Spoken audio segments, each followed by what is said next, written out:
Wel, croeso Elwyn, efo fi ma J. Elwyn Hughes, a da ni'n mynd i drafod nofel Caradog Pritchard, Un Nos Ola Leiad. Helo Elwyn. Helo Benna, sy'n mai bore yma. Iawn, diolch. Ac mae hi'n nofel eithriadol o bwysig mewn llenyddiaeth Gymraeg. Mae'n nofel ddylanwadol iawn, mae'n nofel boblogaidd iawn, a dwi'n meddwl bod fi'n iawn i ddeud, Elwyn, bod chi a fi wedi mwydro'n penna efo'r nofel yma ers blynyddoedd maith. Dwi wedi gwneud gwaith ymchwil ar y nofel a wedi cyhoeddi cyfrol am awdur y nofel, sef Caradog Pritchard, am ei fywyd a'i waith a mae'r llyfr hwnnw'n cynnwys yn amlwg, mae o'n cynnwys trafodaeth ar Un Nos Ola Leiad fel ei lyfr pwysica fo. A mae Elwyn wedyn wedi cyhoeddi 3 llyfr yn ymwneud efo Caradog fel byd Caradog a'i bentre Bethesda a'i ardal o. A mae Elwyn yn rhannu o'r un pentre. Mae yn sanfrador o Bethesda hefyd. Mae Elwyn yn hanesydd lleol, ac oeddech chi'n nabod Caradog a'r teulu yn doeddach, Elwyn? Oedd hwnna phrofiad hyfryd iawn o bod yn eu cwmni nhw. Mi gefais i'r fraint o'i gweld nhw yn Llundain yn eu cartre yno, a hefyd yn y tŷr oedden nhw wedi brynu yn y Ffrinogwen gyda'r bwriad y bydda Caradog a Mati yn dod yno wedi ddod orffan a gweithio. Ond gweithio'r modd ysbeidiol fy'r ymweliadau a i mi fedru mwynhau'r cyfnod hwnnw efo nhw. Wel, ar y sgrin wan, mae gennym ni 2 o'ch llyfrau chi, Elwyn, am Caradog. Y cyntaf ohonyn nhw, Byd a Bywyd Caradog Pritchard. A'r ail wedyn, lle ydych chi'n sôn am byd go iawn Un Nos Ola Leiad, lle ydych chi'n edrych ar y llefydd a'r bobl go iawn o Bethesda sydd yn ymddangos yn y nofel, falle dan enwau eraill ynde. A llefydd, wrth gwrs, hefyd ynde, sydd yn llefydd go iawn, ond wrach bod o di ail enwi nhw. Ia, mi oedd Caradog wedi ystymio gryn dipyn dros y blynyddoedd. Wrth gwrs, oedd wedi anghofio sawl peth mynd yn ôl i'w blentyndod o, ond roeddwn ni, wrth gwrs, yn cael mantas mod i'n nabod yr ardal, mod i wedi chwilota i gefndir a hanes y lle, a hefyd mod i drwy fy mam oedd yn nabod llawer o'r hen gymeriadau, wedi farwain i ddatrys pwy oedd pwy yn y nofel a lle oedd lle. Ia, dwi'n meddwl bod chi wedi gwneud dipyn go lew o waith detectif ar gyfer y 2 lyfr yma, ond rwan, da chi wedi cyhoeddi llyfr arall eto, a mae o fyny ar y sgrin fan hyn, Trysorau Coll Caradog Pritchard. Ydw i'n iawn i ddweud bod hwn yn y siopa rwan, neu ar y ffordd i'r siopa, Elwyn? Ydy, yn y siopa o bosib, dibynnu i'r siopa'n agorad, wrth gwrs, i bobl wedi cael copi, ond gwasg y lolfa sydd wedi cyhoeddio a yn ôl beth nhw ddeitha i, mae o'n y siopa'r wythnos yma. Mi oedd cefndir y llyfr yma yn ddiddorol oherwydd ym 2015 yn yr Eisteddfod Genedlaethol, roedd Mari Pritchard, merch Caradog a Mati, wedi trefnu i ni gyfarfod yno bod gynno i ryw wybodaeth i mi. A be oedd yr wybodaeth hwnnw, bod ti dod o hyd i ryw hen gys flawd yn ei chartra yn Rhydychen, ac wedi canfod tomen o ddeunyddiau'n perthyn i Caradog, nad oedd ddim wedi cael ei hanfon i'r Llyfrgell Genedlaethol gan Mati pan fu farw Caradog. Felly roedd hon yn chwarel anhygoel o bwysig ac mi synnais i weld be oedd wedi cadw a fi'n gwybod dim byd amdanyn nhw. Enghreifftiau o hynny fydda llythyrau ychwanegol oddi wrtho fo at ei wraig pan oedd o'n yr India 1944-46 a mae'r llythyrau hynny yn ffitio'n daclus i'r casgliad sydd yn y Llyfrgell Genedlaethol ac yn llenwi sawl bwlch mewn gwirionedd. Ac dydwch wrtha i, Elwyn, mae yna un peth yn does, neu 2 eitem mewn gwirionedd arbennig iawn ymhlith y papurau yma gawsoch chi gan Mari Merch Caradog, a mi ddaru nhw argraff ryfeddol pan ddaru chi weld nhw am y tro cyntaf. Esboniwch i ni be oedd y llythyrau hynny. Wel, llythyrau oedd hi wrth i fam o pan oedd hi yn y seilam yn Unbych. Roedd hi wedi mynd i'r seilam pan oedd Caradog rhyw ar draws y 45-20 oed yma. Ac roedd hi wedi colli nhw arw, ac mi gafodd Caradog wys i weld y meddyg ym Methesda i drafod dyfodol i fam. Mae'r llythyrau yn ddirdynol ac yn, da chi'n teimlo dros Caradog Druan pan oedd o'n edrych ar ei llythyrau hi. Mi oedd hi wedi colli arni hun yn llwyr, ac mae hynny'n cael ei adrodd, wrth gwrs, fel y gwir, fel y gwyddoch chi menna well na neb, yn un o Sola Leuad ynde. Ia, yn sicr. Dyma'r un, pan ni ddim ar ddiwedd un o Sola Leuad ynde, neu tua diwedd y nofel, mae'r fam yn mynd i'r seilam fel mae'n cael ei alw. Fel oedd o'n cael ei alw gan bawb ar y pryd, wrth gwrs, a fel mae'n cael ei alw yn y nofel. A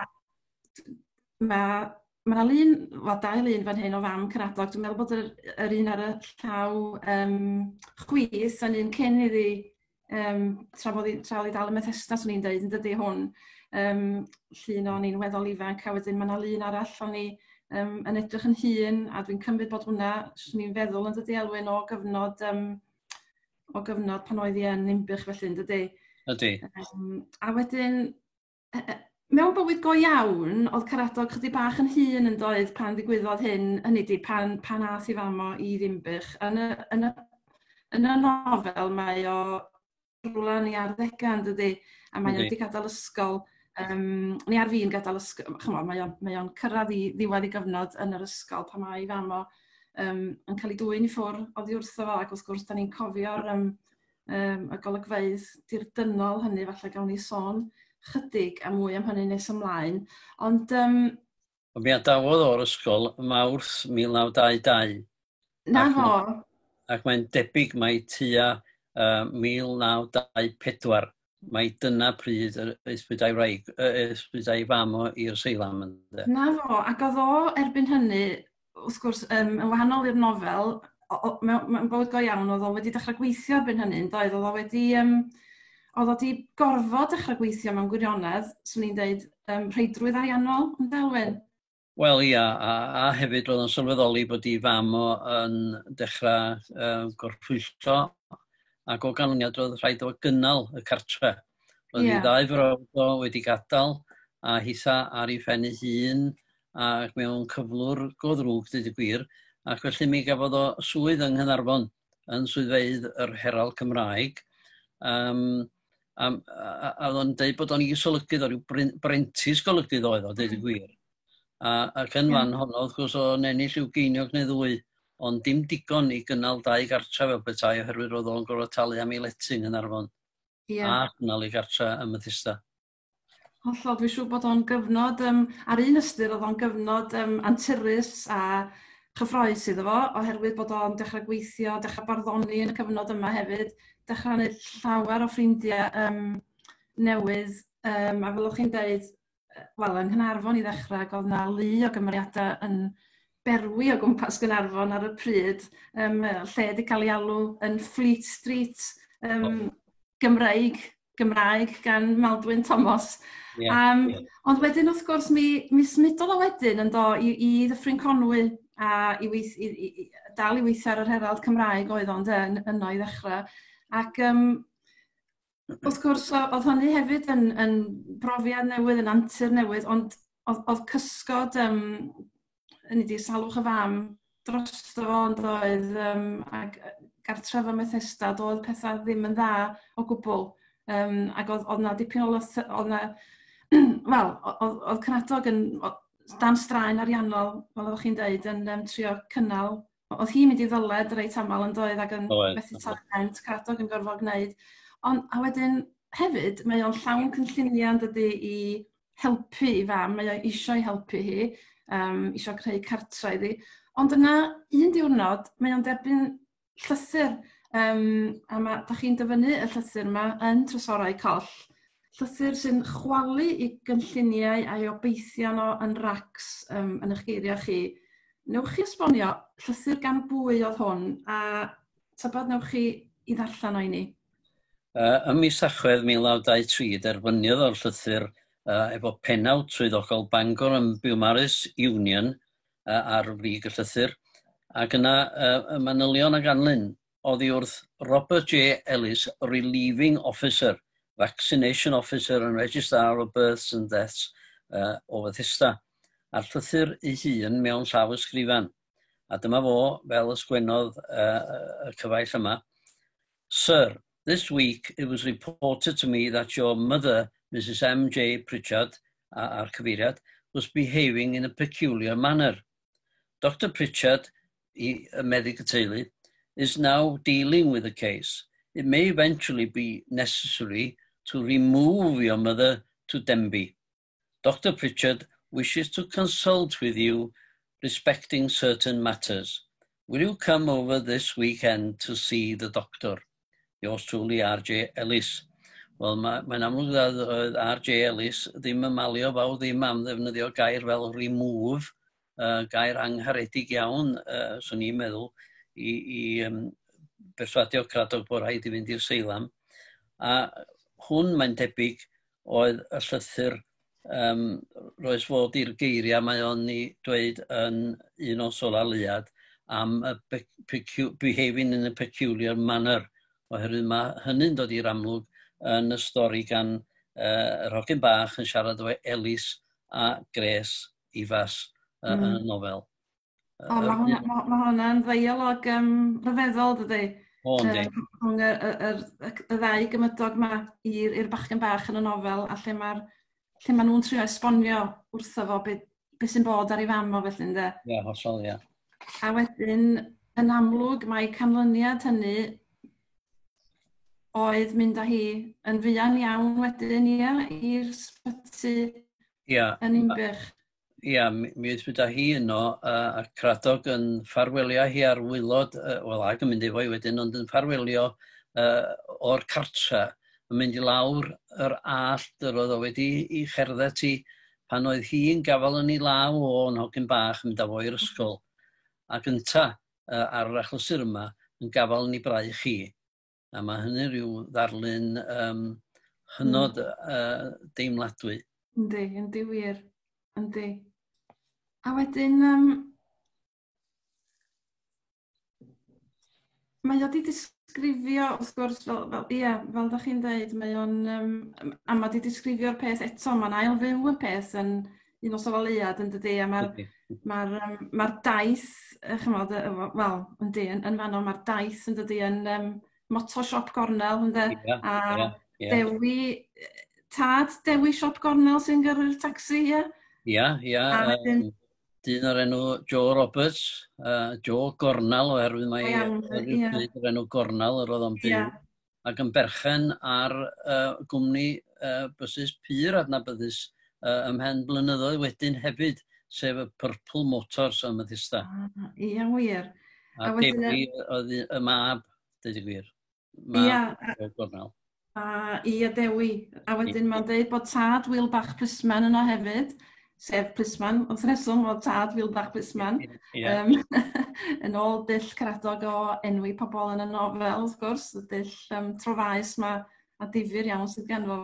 A wedyn, mae wedi disgrifio, wrth gwrs, mae'r golygfeydd enwog yn dod yn un o sofaleuad lle mae o'n mynd yn y taxi yma I Ddimbych, a mae'n o ddynas ddiarth, mae rhywun yn cymryd, mae rhyw fath o, rhywun o'r gwasanaeth iechyd fysa hi, siwr o fod, neu'r gwasanaethau cymdeithasol, ia? Ie, mwyn a thebyg, ie. Ynde, a wedyn rhyw ddynas ddiarth, a dyn maen nhw'n mynd yno, ac wrth gwrs wedyn, da ni'n cael y olygfa gwbl ddirdynol na. Wel, lle mae o'n mynd I mewn i'r adeilad. Hwn sydd da ni'n weld efo yma, oedd o rioed wedi bod yn o'r blaen, wrth gwrs, ond oedd seilam yn air, oedd y plentyn yn y nofel, a mi fysa Cradog ar y pryd a pawb yn Bethesda yn gyfarwydd a fo, a bod yna gynodiadau brawychus i'r enw seilam. A wedyn mae o'n I gadael I hyn, wrth gwrs, ar ôl dod ar draws rhoi o gymeriadau y sefydliad, bobl oedd o'n gleifion yno, A rheini yn bobl rhyfedd ac oedden ni'n cael disgrifiad plentyn ohonyn nhw. A wedyn ma'n i gadael hynna ac yn cael parsel o ddillad i fam yn dydy. A wedyn yn mynd allan ac wedyn da ni'n cael clywed am, mae o'n deud fel oedd o di crio wedyn yn dydy a bwrw i fol yn fanno. Ac mi oedd o'n gyfarwydd, Elwyn. gyfarwydd wrth gwrs ar gair seilam, oherwydd mae o'n awgrymu yn rhywle bod llawer iawn o bobl Bethesda wedi gorfod mynd i'r seilam oherwydd bod nhw'n mynd o'i coia. Mae yna rhyw fath o eglurhad am hynny o bosib, oherwydd y cefndir yr oedd o wedi bagu nhw, mae o'n dweud yn rhywle, mae'r dau ddigwyddiad oedd wedi dylanwadu yn fawr arno fo, sef y diwygiad, mi gafodd i yn 1904, a diwygiad yn dechrau rhyw bylu erbyn hynny mewn sawl man gan gynnwys Bethesda. A hefyd yr ail ddigwyddiad oedd y streic fawr 1900-1903 yn Chwarel y Penrhyn. Ac roedd ei dad o, wrth gwrs, yn gweithio yn y chwarel, ac fe laddwyd John Pritchard, a nad oedd Cradog ond 5 mis oed. A mi oedd yna bobl eraill yn cael ei niweidio, cael ei brifo a'i lladd yn Chwarel y Penrhyn. Felly roedd y gymdeithas yn chwalu rhwng y ddau ddigwyddiad yna. Oedd. Ac da chi'n ddiddorol iawn yn Trysorau Coll, da chi wedi cynnwys dipyn o hebiaeth yn ymwneud ar fam tra oedd hi yn Ninbych. Enghraifft, mae gennych chi ohebiaeth rhwng Cradog a phrif arolygydd meddygol yr ysbyty, dwi'n credu. Tybed os chi'n gallu sôn chydig am hynny? Wel, mi o'n ohebiaeth, yn sicr roedd Cradog yn amlwg yn cysylltu efo'r gŵr yma, Frank Jones ydi enw fo, yn fuan ar ôl i'w fam o gyrraedd y seilam.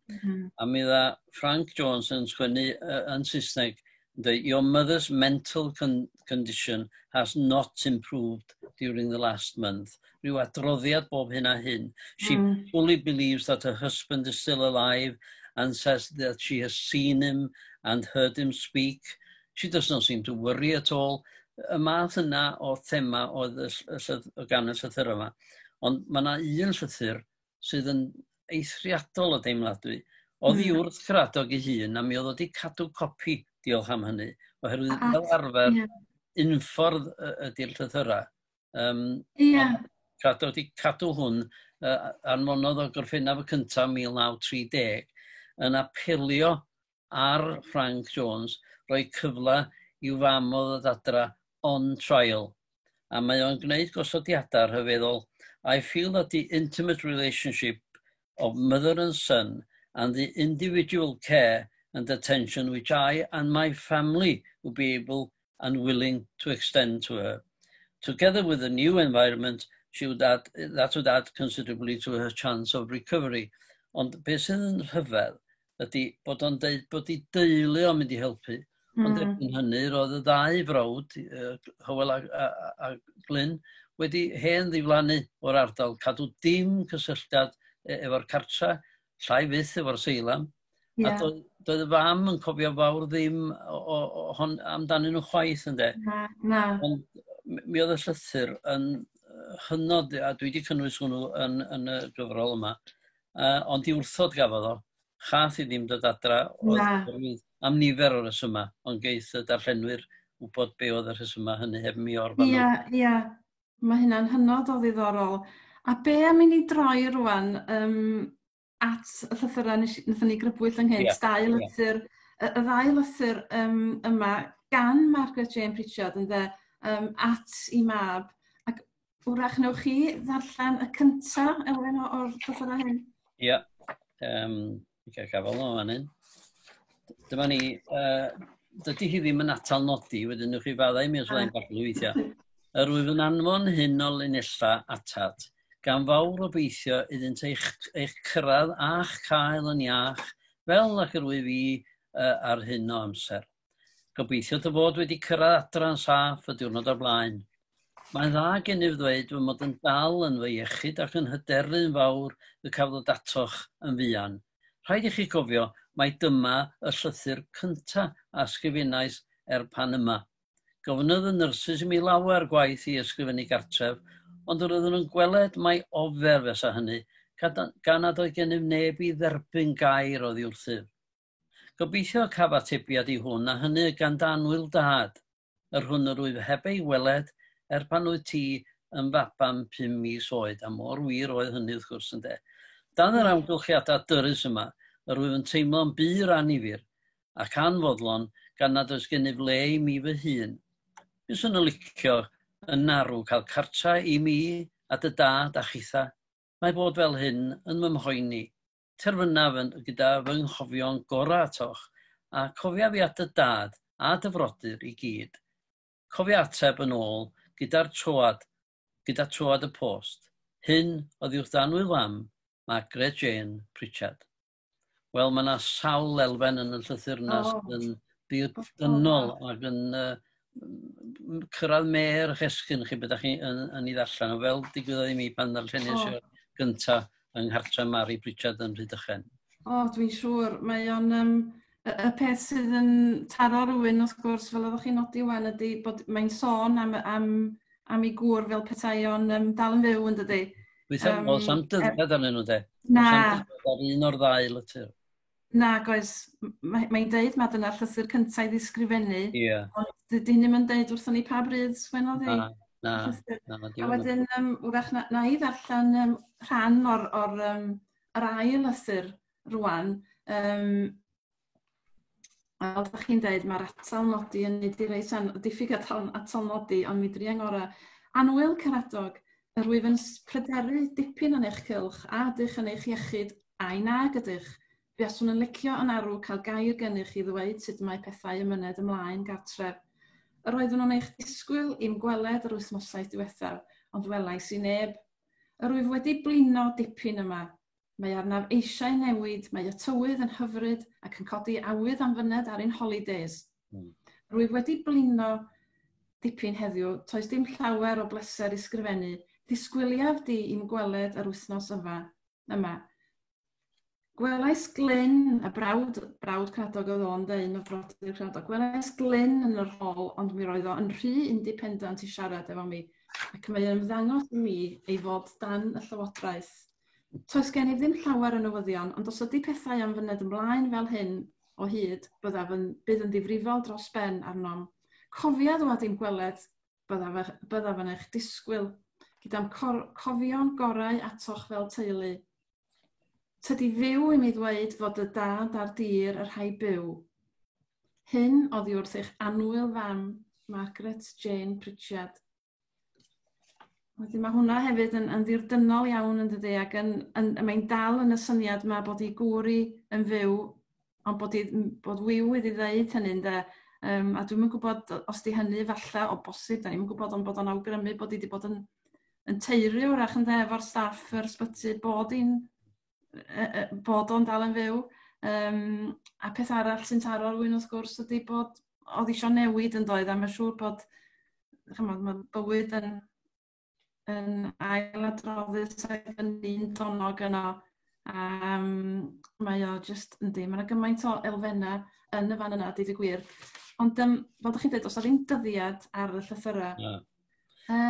Ond, ie, sori, Gwelwn, oeddech chi am ddweud. Mae'n hynod drist, yr holl gefndir yn dyri. Fyddwch chi, mae Caradog wedi bod yn gefn iddi, wedi bod yn gwneud gymaint ag y galla fo, wedi bod yn cynorthwyo i redeg y cartref traedd i yno, a hefyd yn ymweld â hi ar ei fotobeic yn aml i'r seilam yn Unbych pan oedd yn gweithio'n Llarws yn arbennig, a chyn hynny pan oedd yn Arfon. Ond gweitha'r modd, doedd Hywel na Glyn ymalio dim am be oedd yn digwydd ym Methesda. Roedd Hywel wedi mynd yn Brentis Barbar i ddechrau, ac yna yn Brentis Pobydd, wedi symud i Lerpwl i wneud hynny a maes o law i Sheffield. A Glyn wedi mynd ar lwybr o feredd ac wedi crwydro ymhell. Na wydda Caradog, medda fodd a i sawl gwaith, nad oedd o'n gwybod dim amdano. Ond mae tystiolaeth wedi dod i'r amlwg yn y deunyddiad diweddar yma yn dangos i bod nhw mewn rhyw fath o gysylltiad, ond dydy Glyn yn yr un llythyr sydd wedi cael ei gadw ymhlith Pethau Cradog, yn gofyn, yn sôn dim am ei fam, ac yn gofyn dim amdani. A mae hynna yn ychwanegu at y tristwch yn dri. Yndi, yndi, yn sicr mae o, yndi. Ac oedd o ar ben ei hun yn doedd yn ei ymdrech i'w hamgeleddu hi ac i drio ei chael ei allan, ond wrth gwrs ddigwyddodd hynny ddim. Wrth gwrs mae'n arwyddocad enfawr i'r ddau lythyr yma, dwi'n meddwl, oherwydd mae darllenwyr Un Nos Oleuad yn gyfarwydd iawn â y fam, fel dwi ddim yn cael enw yn y nofel, ond y fam ydy hyn y nofel. Ond wwan, yn fan hyn, hefyd oedd o i thrafod i mewn cerddi, yn doedd, oedd o'n trafod i fam mewn cerddi yn gynnar iawn yn ei hanes fel bardd. Oedd o wedi anfon un gerdd amdani, mae'n debyg i Steddfod Pentre Foelas yn 1924, mi fysa hynny pan oedd ei fam o newydd fynd i Ddimbych. Nath o ddim cystadleuaeth y gader yn Steddfod leol ym Pentre Foelas, nath o'n ennill, ac oedd cynnan yn feirniad a wedi bod yn eitha llawdrwm ar y gerdd yma. Ond mae o'n dal ati, dwi'n meddwl, mae o'n dal ati i sgrifennu amdani mewn barddoniaeth, a yn 1927, wrth gwrs, mae Cradog, dyna pryd mae Cradog yn dod yn enw cenedlaethol am y tro cyntaf, wrth ennill cader Steddfod Caergybi. Sori, mae'n drwg yna, y goron Steddfod Caergybi. A dim ond 2 oedd o, ar y pryd, y fenga erioed i ennill y goron. A testyn i gerddo ydy Trybini y fam, mae o di dramateiddio i hanes i mewn ffordd, neu hanes i phrofedigaeth a'i y ffordd collodd i gŵr mewn damwain yn y chwarel. A yn ddiddorol iawn yn sgil y ffaith bod y llythyrau da ni newydd i darllen yn y bryddest, y briodas ydy 1927, mae'n trafod lot ar hi a'i gŵr, y briodas rhwngth hi a'i gŵr, bod o di marw a'i hymdrech hi i gadw'n ffyddlon iddo fo, a wedyn a'r ffaith bod hi'n byw mewn gobaith bod hi'n mynd i gael i haduno efo'i gŵr. A wedyn, wrth gwrs, mae o'n mynd o nerth i nerth fel bardd, a 1928 mae'n ennill y goron eto yn Eisteddfod Treorci tro hwn, a wedyn yn 1929 mae'n ennill y goron am y drydedd waith, dipyn o gamp. Dwi'n meddwl bod na neb wedi cyflawni y gamp ers hynny. Mae'n bosib bod na reol wan, dwi'n siŵr oes Elwyn yn dweud na gewch chi ddim.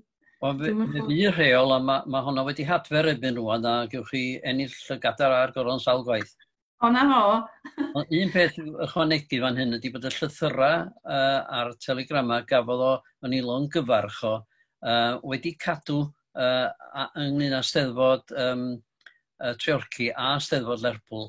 Ond os na ddim byd o gwbl wedi gadw ganddo fo ar ôl Steddfod Caergybi, pan alwodd o aelodau'r orsedd yn asynod a phechyn erbyn pawb am iad y stori yna ar led yn eang iawn. Ond yn 1930 mi ymunodd o a Prosser Rhys ar orsedd gan Enyn Llu a cherydd gan Thomas Parry, oedd yn ffrind mawr ac yn was brodas o fo. Ond mi oedd Thomas Parry, mae'r llythyr wedi gynnwys yn y Trysorau Coll Cradog Pritchard. A werth i ddarllen, fel mae Thomas Parry yn rhoi ffrau go iawn iddo fo. A dweud o fydd o'n cael ei gofio mewn hanes am y fath rad yn newid i got fel petai. Diddorol. Sôn am, ysgai jyst crybwyll wrth fynd heibio, sôn am lythyrau, beth sy'n yn y casgliad ddaeth o Rhydychen hefyd, ydy llythyrau oddi wrth gyn gariadon. 2 o gyn gariadon Cradog. Elinor ag Awen. Ac mae'r llythyrau yn ddifyr ac yn ddadlenol iawn, dweud y gwir, ond na i ddim manylu ar hynny rwan. Na fo, fydd na wledd yn aros pobl sydd am ddarllen Trysorau Coll gawn ni jyst, yna lun y fanna o Caradog ar y sgrin yn y cyfnod pan oedd o yn ennill y corona yma, a wedyn mae yna gartŵn y fanna o Western Mail sydd yn i ddangos o ar dair coron ar ei ben. A wedyn, mae'r cartŵn yn ddoniol, ond mewn ffordd dwys yn sicr oedd thema y tair cerdd goronog, felly. A maen nhw gyd yn ymwneud, beth sy'n ddiddorol, maen nhw gyd yn ymwneud mewn rhyw fodd neu gilydd efo'r fam. A mae'r ail un, 1928, Penyd, yn trafod y fam yn y gwallgofdy ac yn mynd i mewn i'w meddyliau hi a i gweledigaethau hi. A dyna sydd oedd Caradog fel safon meddwl am wahanol ffyrdd o hyd i drafod hyn, wrth gwrs, yn ei farddoniaeth. Yn amlwg, di'r pwnc ddim yn gadael llonydd iddo fo. Ond wedyn, wrth gwrs, mae yna flynyddoedd yn mynd heibio cyn cyhoeddi un o Sololiad, yn does, mae'n symud mewn byw yn Caerdydd erbyn 1927, dwi'n meddwl, erbyn iddo fo ennill, erbyn 1928, yn sicr, erbyn iddo fo ennill yr ail goron, oedd o'n byw yng Nghaerdydd. A wedyn mae o yn symud yn weddol, mae'n prodi yng Nghaerdydd, prodi Mati, mae'n symud yn weddol fuan wedyn i Lundain ac yn dod yn ddyn, yn parhau efo yrfa fel dyn papur newydd yn gweithio ar y Daily Telegraph yn benna. A pan mae o yn ŵr canol oed,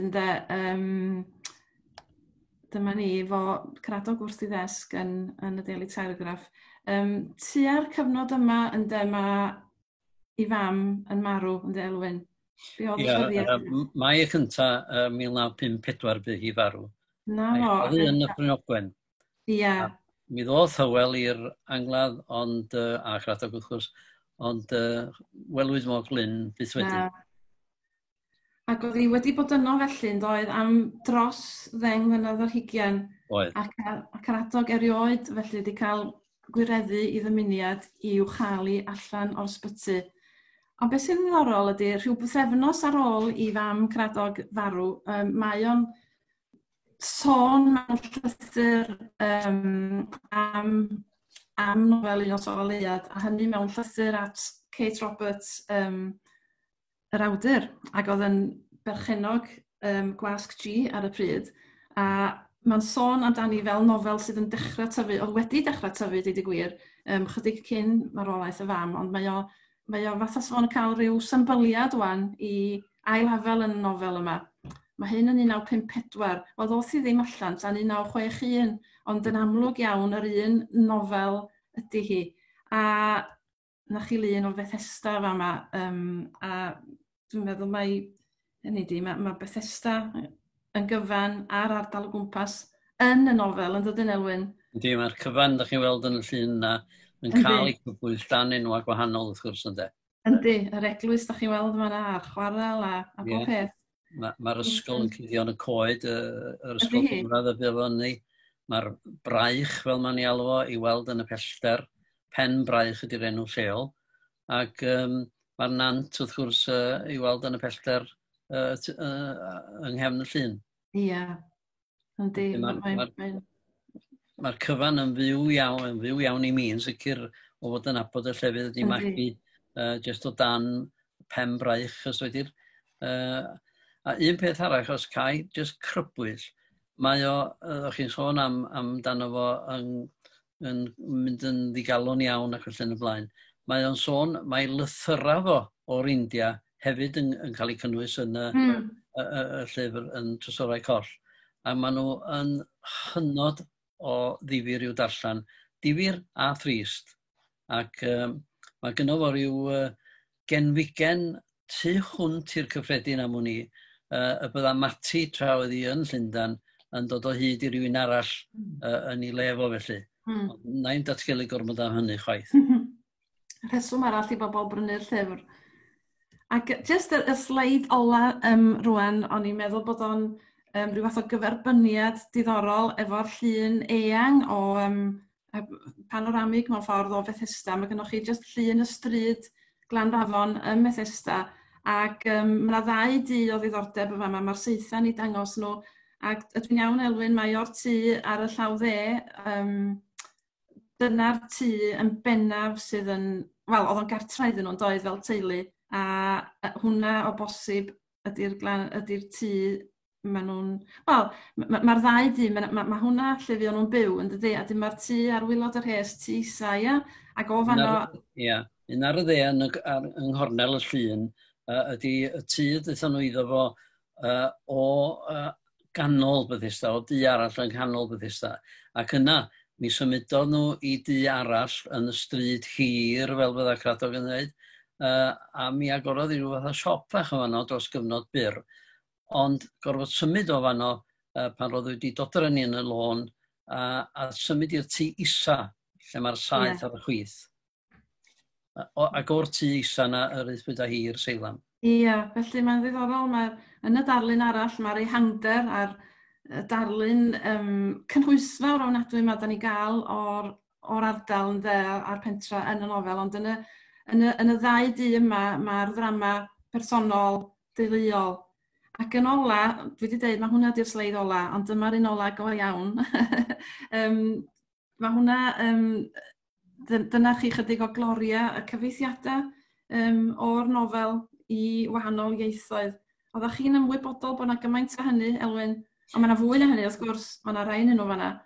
Oedd, mae rhai o'r rhain rwan yn cael eu harddangos ar ddesg Cradog sydd wedi lleoli drwy Garedigrwydd y Cyn Brifathro yn nghyntedd Ysgol Dyffryn Ogwen. I bawb gael gweld y ddesg yr ysgrifennwyd un o Sola Leuad arni a rhai eraill o'i gampweithio fo. Mae rhyw ddwsin o gyfeithiadau o'r nofel sydd yn amheithyn ac wrth gwrs sydd yn eithriad o safbwynt cyfieithu o'r Gymraeg i ieithoedd eraill. Yndi, a sgwni be fydda ymateb Caradog i'w petai o'n fyw heddiw, i wybod hynny. Ie. Bydda fo wrth i fod, dwi'n siŵr. Bydda wrth i fod hefyd bod yna gwrw wedi enwi ar ei ôl o gan Bragdy Bethesda. Cwrw Caradog, meddyn nhw i mi. Dwi'n siŵr bydda fo. O, bydda. Wel, gai ddiolch yn fawr iawn, Elwyn, am gael sgwrs efo fi, ac am fynd â ni ar hyd sawl trywydd gwahanol.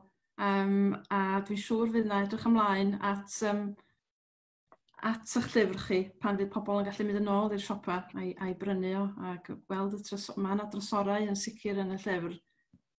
Diolch yn fawr iawn i chi. Diolch yn fawr. Diolch yn fawr.